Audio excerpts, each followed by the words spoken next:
नवरात्रि आते ही देवी माँ के भक्तों के अंदर श्रद्धा और भक्ति की तरंगें उठने लगती। गली मोहल्ले रात्रि जागरण से देवी की महिमा से गूंज उठती।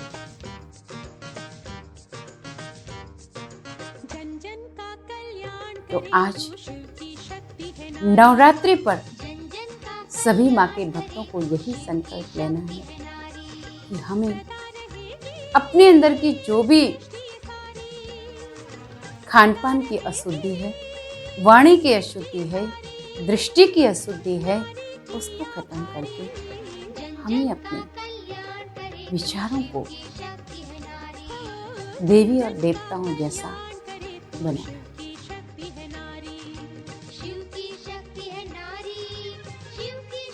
आश्चर्य लगता है कि देवी माँ को इतना मानते हैं, देवी माँ क्या कहना चाहती हैं, उनकी शिक्षाओं को नहीं मानते। इसीलिए आज इंसान भटक रहा है, परेशान है।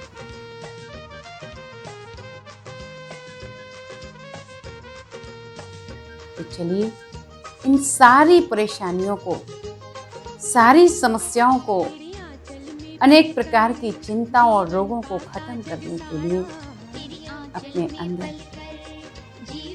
परमात्मा शिव के द्वारा बरस रहे ज्ञान अमृत, देवी माँ के द्वारा प्राप्त ईश्वरीय शक्तियों को अपने अंदर समाहित।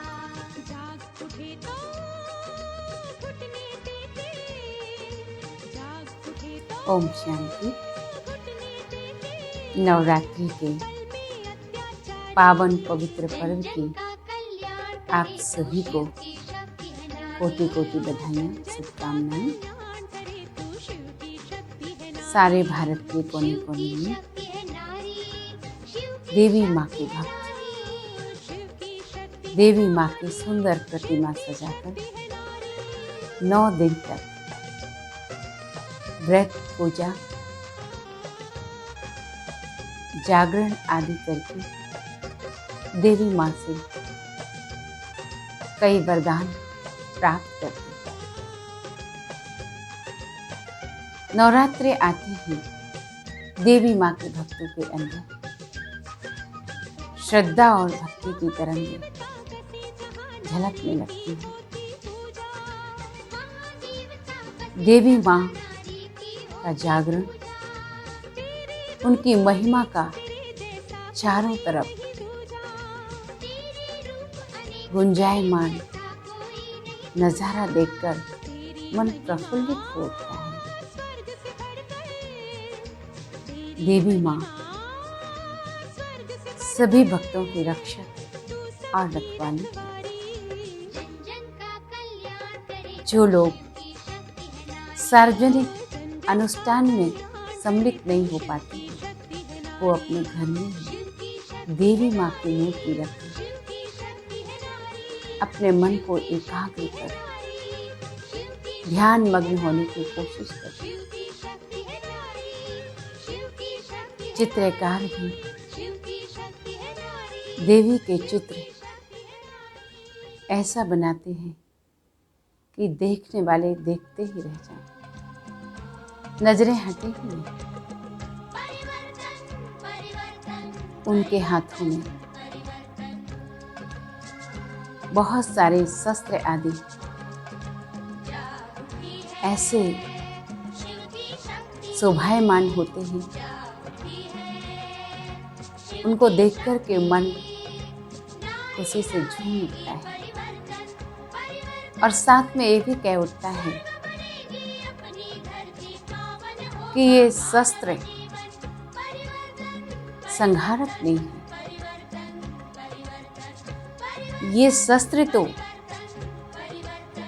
परमात्मा शिव से प्राप्त की गई अलौकिक सूक्ष्म शक्तियां हैं, जिनको शस्त्रों के रूप में यादगार में दिखाया है।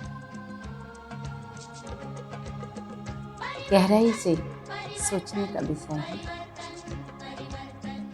देवी माँ के अनेक रूप चित्रकारों ने चित्रित किए, परंतु भक्तों के लिए उनका अष्टभुजाधारी रूप ही अति प्रिय है। साथ साथ देवी माँ की वो चैतन्यता अष्टभुजाधारी के रूप में हर एक भक्त के अंदर समाई हुई, बसी हुई। देवी माँ जब भक्तों को अपने रहम दिल स्वरूप का दर्शन कराती है, भक्त भाव विभोर होकर अपने जीवन की सारी मनोकामनाओं की इच्छा देवी माँ से ही करके अपने आप को आनंदित महसूस करते हैं। इसलिए देवियाँ कौन हैं, कैसे उन्होंने अपना ये जीवन इतना ऊंच, इतना पूजनीय बनाया, ये गहराई से समझने की आवश्यकता है। आइए देवी माँ के जीवन से जुड़े हुए, उनके त्याग और तपस्या से जुड़े हुए कुछ गहरे राज को, रहस्यों को जानें।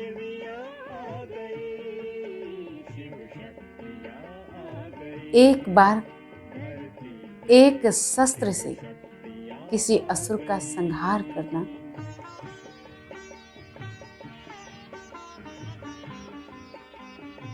देवी माँ एक शस्त्र से ही करोड़ों असुरों को भस्म कर सकते हैं, परंतु ज्ञात इतिहास के अनुसार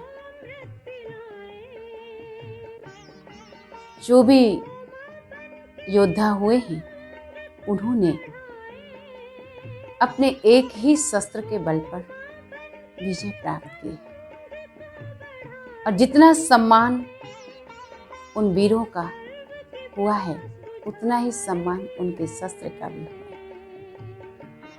जैसे कि वीर शिवाजी की खड्ग, महाराणा प्रताप की तलवार, महाराणा प्रताप का भाला, महारानी लक्ष्मीबाई की तलवार, गुरु गोविंद सिंह जी की तलवार। इन वीर योद्धाओं ने एक ही शस्त्र के बल पर सभी असुरों पर, सभी शत्रुओं पर विजय प्राप्त की। ज्ञात इतिहास के बाद पौराणिक कथाओं में महाभारत, रामायण में अर्जुन सर्वश्रेष्ठ धनुर्धारी, भीम सर्वश्रेष्ठ गदाधारी, रामायण में श्री रामचंद्र जी सफल धनुर्धारी, ऐसे अनेक योद्धा हुए हैं जिन्होंने एक ही शस्त्र के बल पर कई राक्षसों का संहार किया है। आश्चर्य की बात यह है कि देवियों के हाथ में इतने सारे शस्त्र दिखाना, इसका भाव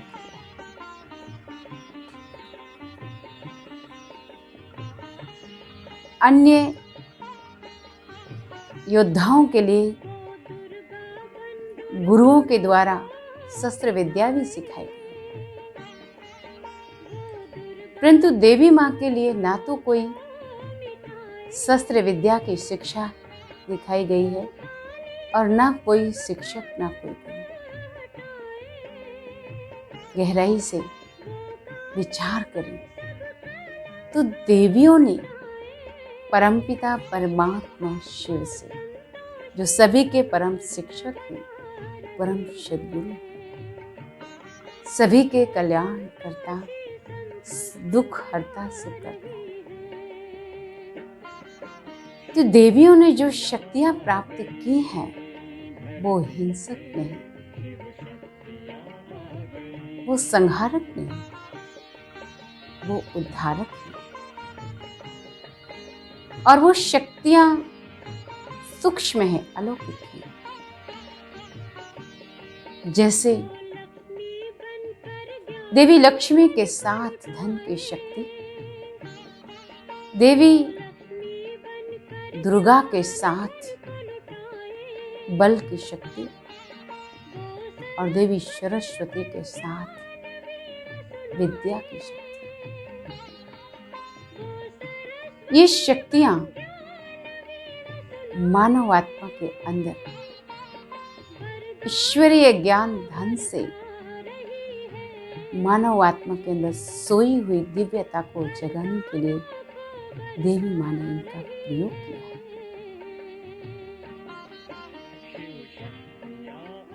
इसलिए देवियां कभी भी स्थूल शस्त्रों के माध्यम से विजयी नहीं बनी। अगर देवी माँ ने ये शस्त्र संहारक के लिए लिए होते तो उनका भी यादगार किसी एक शस्त्र के साथ ही माना जाता। अनेक शस्त्र अनेक शक्तियों को उजागर करने के लिए दिखाए गए, शक्ति को दिखाने के लिए यादगार में शस्त्र दिखाए गए। और गहराई से सोचें तो इतिहास में नारी शक्ति कभी युद्ध के लिए मैदान में नहीं उतरी।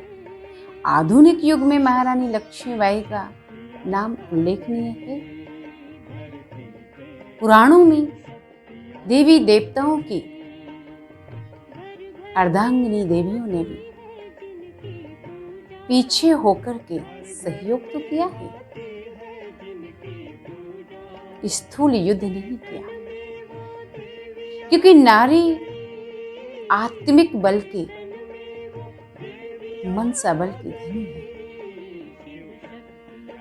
है। स्थूल शक्ति को नारी शक्ति के साथ दिखाना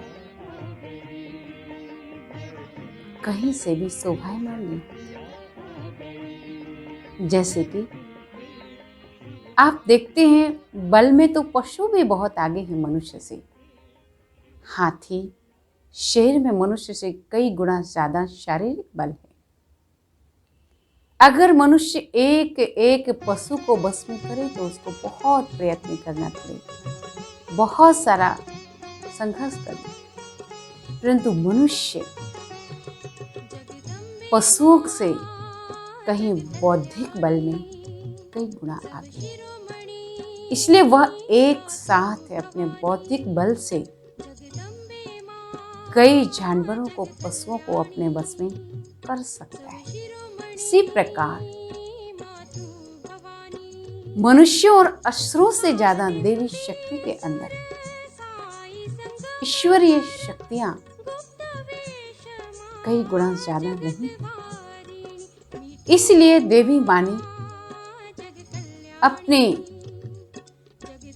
अलौकिक शक्तियों को परमात्मा शिव से प्राप्त करके सारे संसार की अज्ञानता को, आश्रयता को भस्म करने के लिए त्याग और तपस्या की है। अब देवी माँ के साथ जागरण प्रतिदिन सोना और जागना, ये तो इंसान युगों से कर रहा है। लेकिन यहाँ जागने का तात्पर्य है आज जागते हुए भी इंसान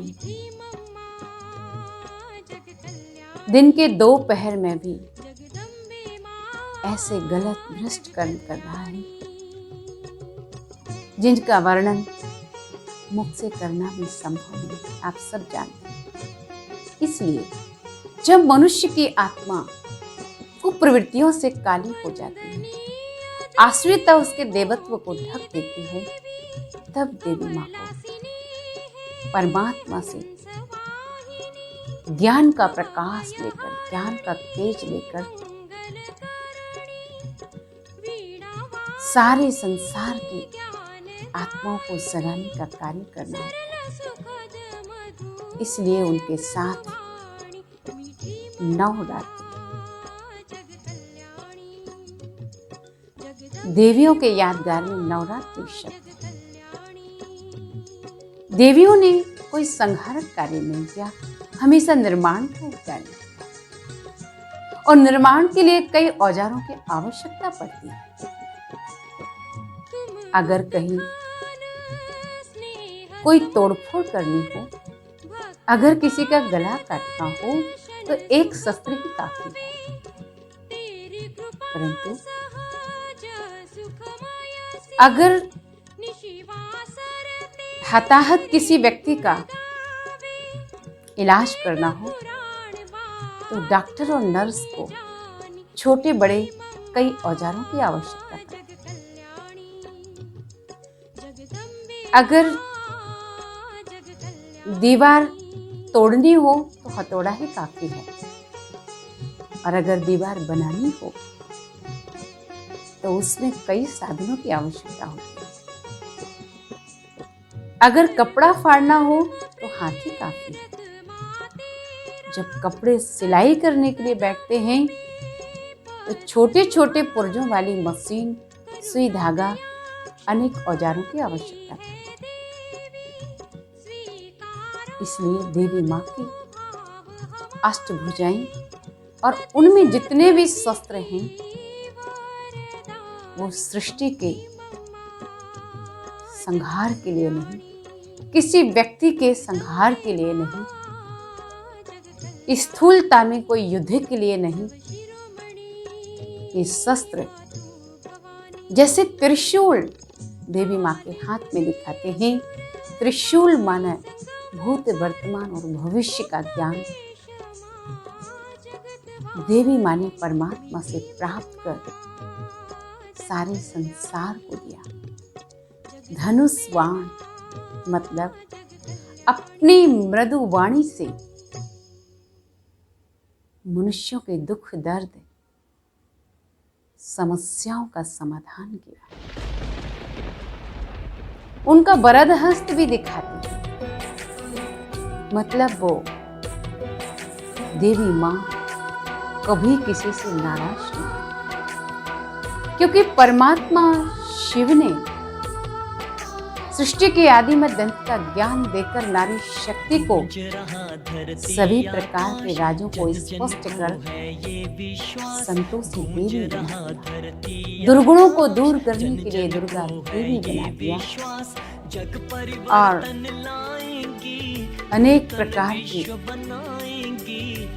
गरीबी और समस्या से उलझ रही आत्माओं को ज्ञान धन देकर संपन्न। देवी माँ के हाथ में स्वदर्शन चक्र भी दिखाते हैं। स्वदर्शन निज स्वरूप का दर्शन करने और कराने का, हर व्यक्ति को स्व स्थिति में सेट कर अपने निज स्वरूप और निज पिता परमात्मा की, अपने निज धाम की स्मृति दिलाने का कार्य किया और स्वदर्शन चक्र से अपने अंदर की कुप्रवृत्तियों को नष्ट करने के लिए सभी मनुष्यात्माओं को प्रेरित किया। अब देवियों के साथ अनेक प्रकार के अस्त्रों का संहार होता है। विकारग्रस्त होना ही राक्षस बना। शास्त्रों में एक ही पिता के दो पुत्र, उनमें से एक देवत्व वाला और दूसरा आश्रिता वाला। जैसे ऋषि कश्यप की दो पत्नी दिति और अदिति, एक पिता के पुत्र, उनमें से देव और असुर।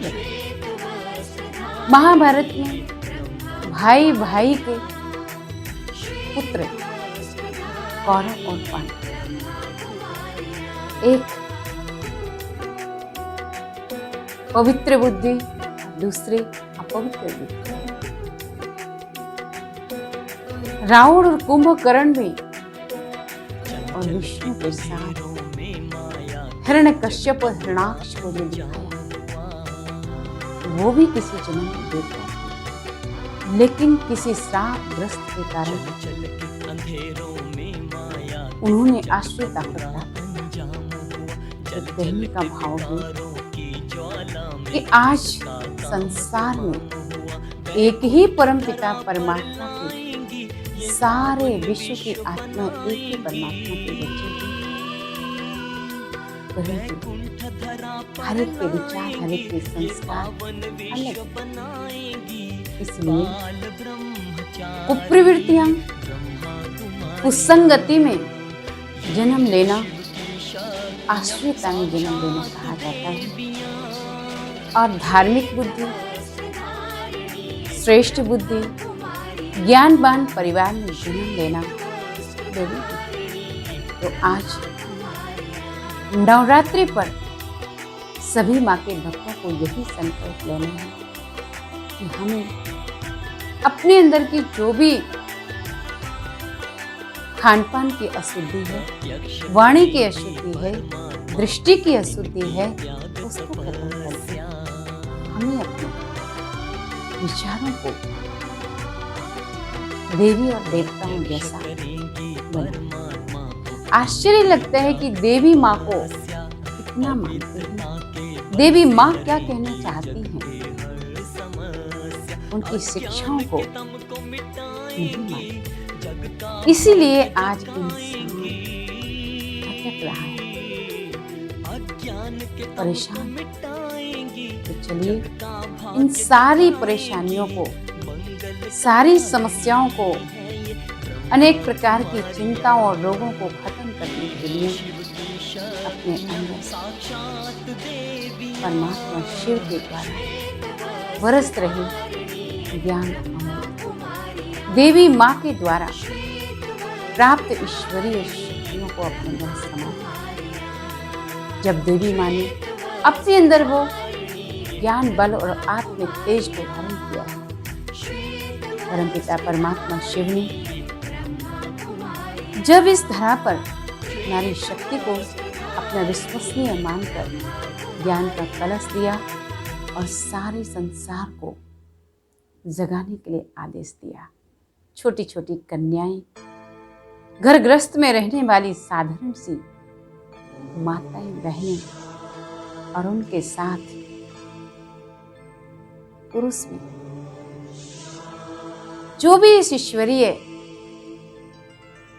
सेवा में, परमात्मा के विश्व नवनिर्माण के कार्य में सहयोगी आत्माएं हैं, उनका ही विभिन्न प्रकार से इस संगम युगी कर्तव्य का यादगार देवियों की पूजा अर्चना के रूप में वरदान प्राप्त करने के लिए आज सभी भक्त इतना माने।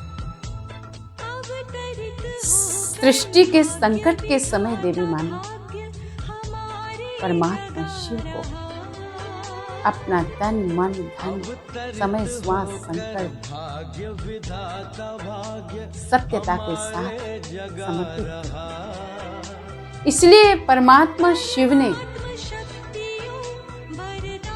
नारी शक्ति को संसार के उद्धार के लिए तैयार कर, इसलिए परमात्मा को अर्धनारीश्वर कहते हैं।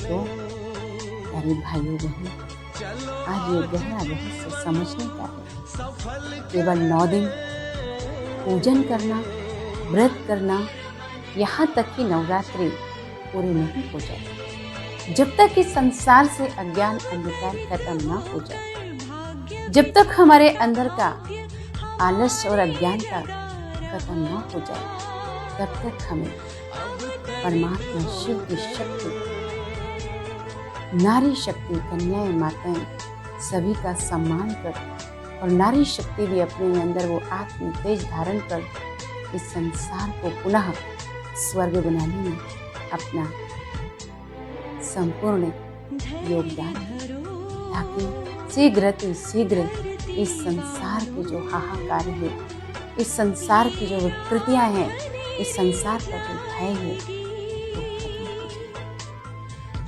इन्हीं शुभकामनाओं के साथ आशा है कि आप सभी निश्चित ही देवी माँ के पूजन के साथ वो कैसे इतना पूजनीय बनी और कैसे परमात्मा की राइट हैंड बनी, आप आइए प्रजापिता ब्रह्मा कुमारेश्वरी विश्वविद्यालय में और अपनी सुसुप्त शक्तियों को परमात्मा ज्ञान से जागृत करके अपने जीवन को दिव्य ओम शांति। प्यार से हम पर बरसा रहा